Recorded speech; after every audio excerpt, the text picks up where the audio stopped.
Hello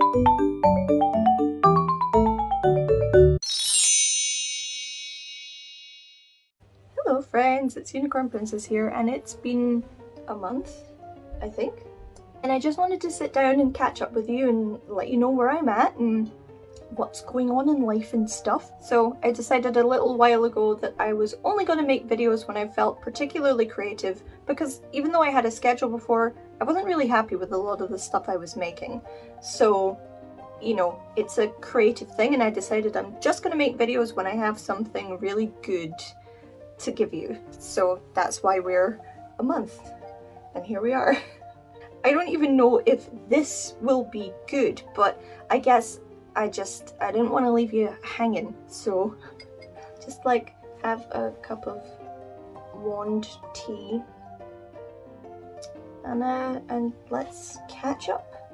So I've actually already filmed this video 2 other times, I think, and I just waffled so much nonsense and deleted it because I was like, what am I trying to say? Like, I have no idea what I'm trying to say. I have a lot of things that I want to talk to you about, but I have not been comfortable to talk about any of them, and this is like one of the major problems I'm having at the minute. It seems impossible to have just an honest, open conversation with people without it going horribly, horribly wrong. I'm finding more and more that the art of conversation is dead. Like, not dying, dead. We seem to be encouraging this attitude that you have to justify everything you stand for at the start of everything you say, just so that people know that you're anti-racist, for example, anti-sexist, anti-misogyny, which I think is ridiculous. I don't associate with people who are not anti those things, so I don't know why any of us should need to list those things at the start of every conversation. So I'm not going to do that. The people who know me know what I stand for. I feel like you guys are probably reasonably clear on what I stand for as well. But also, there's no grey area in conversation. There's no like maybe of anything. It's either extreme this or extreme that. And if you claim to be, you know, somewhere in the grey zone, you're either lying about being one of the extremes, or you're being a coward by not committing to one of the extremes. And I'm not down with that. Many of you guys will know that I studied philosophy, amongst other things. I have 2 degrees in philosophy. It is the art of thinking and talking about stuff, you know, everything. That's its whole deal, and I can't philosophize at all at the minute. I don't know if you guys have found similarly that once upon a time, if you're my age, I'm 31, once upon a time you could have had a conversation with someone about something and say, I don't know how I feel about this. I think maybe these people have a point, but I also think these people have a point, and I'm not really sure how I sit. And once upon a time, people could have gone, huh, okay, well here are my reasons for agreeing more with these people and less with these people. Bam, fruitful conversation. But now you say that, you go, I don't really know how I feel about that, or I think I like more of this and less of that, but some of that still, and people lose their fucking minds. If you are not 100% in the camp, you are not in the camp, and they do not want to be friends with you. And it doesn't even stop there. It's not just that if you're not in the camp in their eyes, they don't want to be friends with you, they also want to witch hunt you until you are gone. And I don't know to what extent gone is either. I am finding that extremely difficult. There's a lot of things like the Amber Heard trial. Oh my god, it's never ending.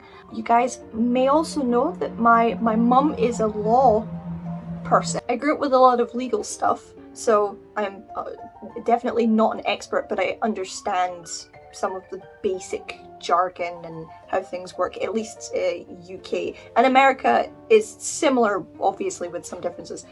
So my mum and I watched the trial, the whole trial. So that's like 7 hours a day for several weeks. I was unemployed and my mum is self-employed. So like, we can do that.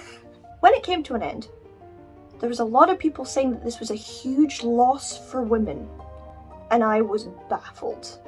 And I made the mistake of telling some people that I was baffled by that idea. Because in my eyes, Evidence was presented, plenty of it, bucket loads of evidence that said that not only was Amber lying about how she'd been treated, but that she was in fact the abuser. Mountains of evidence, guys. Like, oh my god. When you got to the end of that trial, if you watched every scrap of everything, and then after I was finished watching the actual live feed of the trial every day, I then watched people like Legal Bites. She's a lawyer and she dissects, you know, the stuff that was going on and gives her thoughts and opinions on it. In my opinion, you could not have gotten to the end of that trial and thought, Amber was done wrong. She deserved to lose. It was not a loss for women, it was a win for justice, you know? I was terrified that because of our focus on like really hating men, we really hate men right now, and I also find that difficult. That's another thing, we'll talk about that another time. But I really thought that Johnny Depp would get done because he's a man and she's a tiny little woman and he looks kind of rough around the edges, and he does have a drug and a drink problem. So all of those things combined, I thought, oh god, this guy's gonna get absolutely screwed. And he didn't, and I was so pleased. And people lost their minds. Though I am glad to say I do think the majority of people consumed the evidence and were like, yeah, Amber got what she deserved. Anyway, so here's where I'm going with this. I have written myself a kind of, I'm calling it a manifesto, but that's not accurate because it's not a political thing. It's more like a set of aims and statements and goals to try and help live a happy life, to avoid those kind of stresses and figure out how to deal with things, but also where your own personal responsibility lies for things. Here are some of my key issues. Entitlement is one of them. We seem to have a problem at the minute with thinking that we are entitled to everything. And we are not. Now that's not to say that, for example, in the UK everything is just going to shit. All of the unions are getting together because essentially government has put money up, cost up for absolutely everything over the years. That is how inflation works. But the wages have not gone up in time with inflation.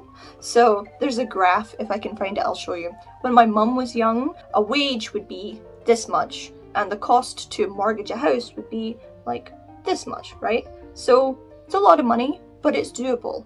Compare it to now, wages still like about this, but the mortgage of a standard house is like this.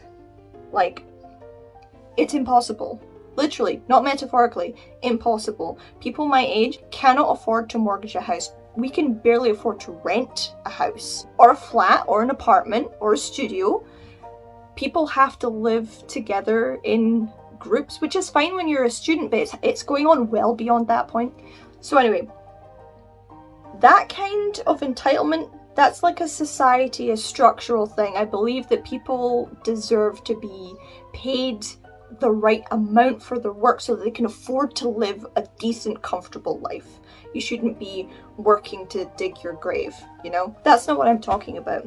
I'm talking about this, like, ongoing narrative in the back of people's minds where they just think that they are entitled to everything above everyone else. Like, I've seen these videos where like a woman goes into a fast food place and she complains that she got soup that was too hot, and she shows the girl at the counter that it's so hot it literally melted the lid. She then proceeds to throw the soup in the girl's face. If you can see that it's so hot that it melted the lid, what would possess you to throw it in somebody's face?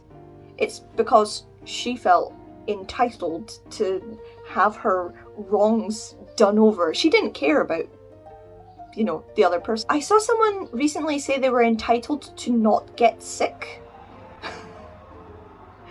And I was like, all the people with like chronic or lifelong illnesses are standing here like, hey, I didn't get that memo, but if you could forward it to me, that would be great. You are not entitled to not get sick. Getting sick is a normal part of existing, my man. Oh my god. Entitlement. Big issue. And I want to focus on it Not just for other people, but for myself. Like, when am I acting like I deserve something that I don't? That I'm entitled to something that I'm not? You know? Ground yourself. Touch some grass. Oh man, the second thing, and I need to keep this short because I could go on about this for so long, is this addiction to victimhood. I'm certain, because I've seen it before, there will be people who skiv past this and they'll see my creamy complexion and my, you know, cute room and my frilly stuff and be like, spoiled rich white girl, what does she know about fucking victimhood? And that's one of the immediate problems, is judging people based on zero information and thinking that you stand so far above them. We're in the entitlement arena again. It's like we live in the victim Olympics right now. Everybody gets a card, and the more stamps you get on your card for victimhood, the more you win.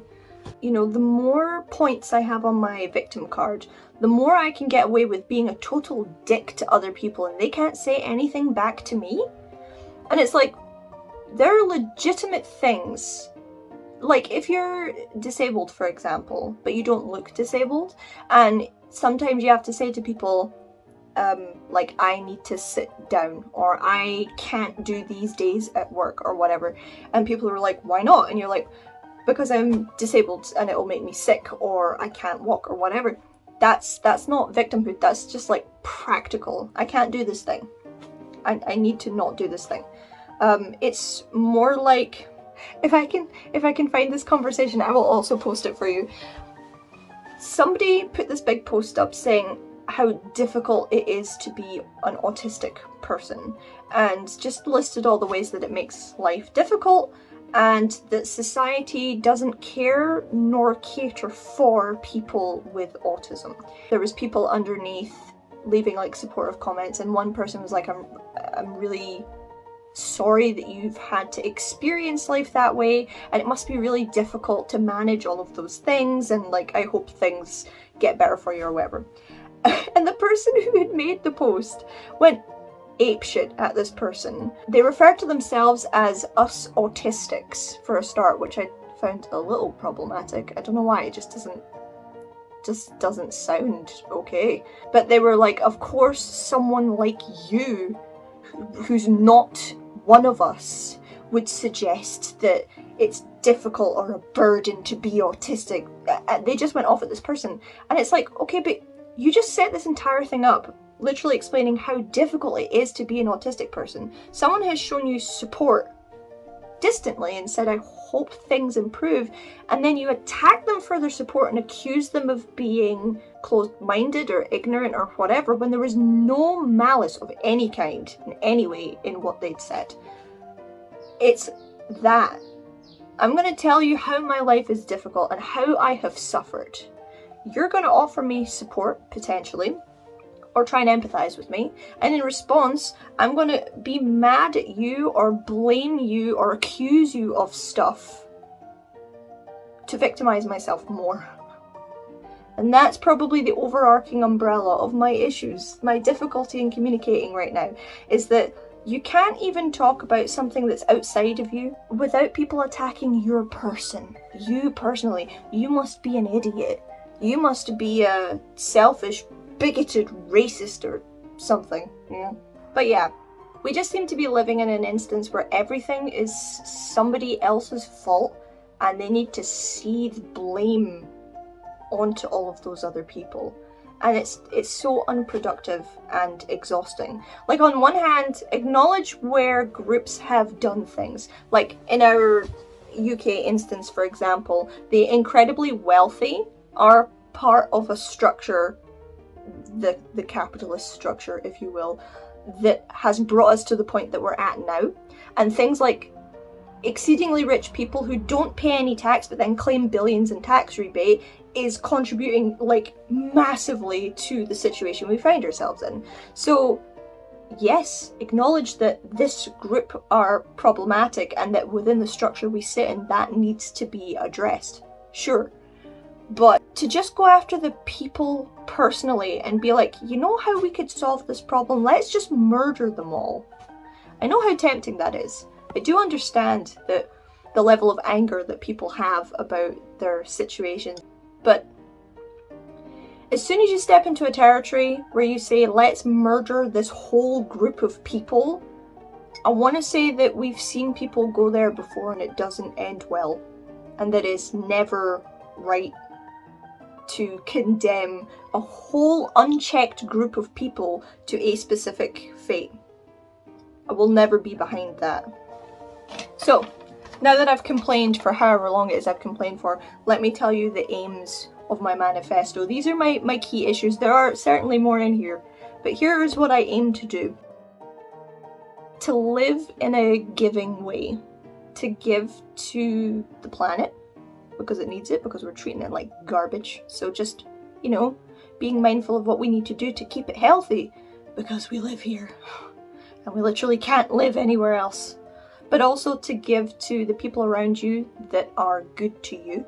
You know, make sure that they know that they're loved and all of that jazz. And to give to yourself where appropriate, you know.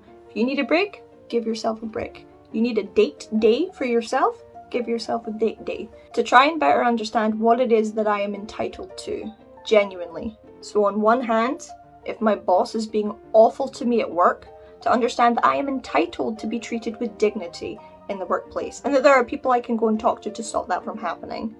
Now on the other hand, I am not entitled to not get sick. If I happen to catch a cold or something, it's part of being alive, and I can't directly necessarily blame people on the bus for it, and even if I could, it would be dumb because it's a normal part of existing. Another aim I have is to examine personal victimhood. I'm going to encourage people, I hope, in my philosophy of life, not to buy or use the victim card. You don't need it. I don't think it makes any of the arguments sound particularly good. You know, you should listen to me because I'm an ex. If you have relevant experience, then sure, I'm into that. But I don't think a person should be taken any more or less seriously because of their degrees of victimhood. And as such, I am not gonna list my number of victimhood points which allow me, which justify me to have this conversation, because I think that is ridiculous too. To say you're not allowed to talk about this because you haven't experienced X is ridiculous. Sure, don't stand from a position of complete knowledge. If it's not something that you know personally, then don't stand there being like, yeah, I know how that feels. But to say that a person is not allowed to talk about a subject at all because they have not experienced that exact thing, I think is ridiculous. And I guess that my last two action aims, one of them is to understand that sometimes the difficult choice is the right one to make. And I found that a lot during the pandemic, actually. I was having a really hard time with seeing a lot of people's true colours, and I didn't expect it, genuinely. There was a lot of people that I liked and respected and thought of as intelligent people. Not just intelligent, but like compassionate and reasonable and stuff as well. And during the pandemic, they turned on each other viciously and justified it. You know, they were like, I can treat people this way because of X, Y, and Z reasons. And I do not find any justification in treating people viciously. Ever. If you've murdered somebody, sure, take them away. Confine them from the rest of society because they're obviously dangerous. But something's gone wrong there. People don't just murder people. Something is wrong. And do you want to keep putting plasters on an issue by just like chucking people in jail? Or do you want to find out what is making it happen so that you can stop it from happening again? Actually fix the problem. That's what I'm behind. The difficult thing was to acknowledge that I didn't ever really know these people. And that after trying to like reach out or reason with them or meet halfway, which I think you should probably always do. If you want a relationship of some kind with a person and something's gone wrong, I think you should always attempt to meet them halfway or see things from their perspective. But if it doesn't go well, sadly, I think letting them go is probably what you should do. And the more slots that you empty of people that were not good for you, the more slots are available for people who would be. And the last thing, I guess, is to just stop blaming everything else, even if there's actually blame to be had. I saw somebody say the other day, they were talking about global warming and environmental change, and the discussion was about getting our countries to stop littering and recycle. And so many of the comments were, are you going to go to China or India because they're the biggest polluters and sort them out first? It honestly doesn't even matter if it's true that they are the worst polluters. Your first reaction to what can I do to help should not be make them do it first. They're worse than I am. It's so childish. Do what you can. Stop blaming other people. Even if there is blame to be had, do your part to, you know, help. Because if everyone's just blaming everyone else, we're just in a circle jerk of blame and nothing is getting done. It's such a waste of time. Anyway, I fear to think how long this video has gone on for. I'm sorry if it was like way, I don't know, deeper and more argumentative or whatever than you were expecting it to be. I just wanted to let you in on what's going on in my life. Incidentally, if you guys would like to have more, not this, but like casual chill out sessions where we can just have like a chat and some tea and maybe like pajamas, we can just talk about stuff, that would be really cool. Maybe you guys can send me questions about stuff and I will attempt to answer them. Anyway guys, thank you so much for sitting through this video. Please like, share, comment, subscribe, all of that jazz. If you want to buy some cute clothes for your everyday cute wear, I have a code for Modakawa where you can get some money off. If you want some cute indie brand Lolita stuff, I think I have a code as well from Devil Inspired. Thank you so much to my patrons. You guys have been awesome. I am going to close my Patreon for a little bit, not because of you guys. I'm focusing on starting some kind of big projects and I really need to focus on them. So I'm just gonna close everything and then when I've got my foot in the door, I will open it back up and I will show you what I've done. Okay, so don't freak out, it's not a big deal. It'll just be down for a little bit.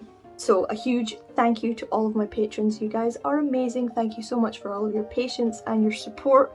I hope that when I close my Patreon down, you'll come back.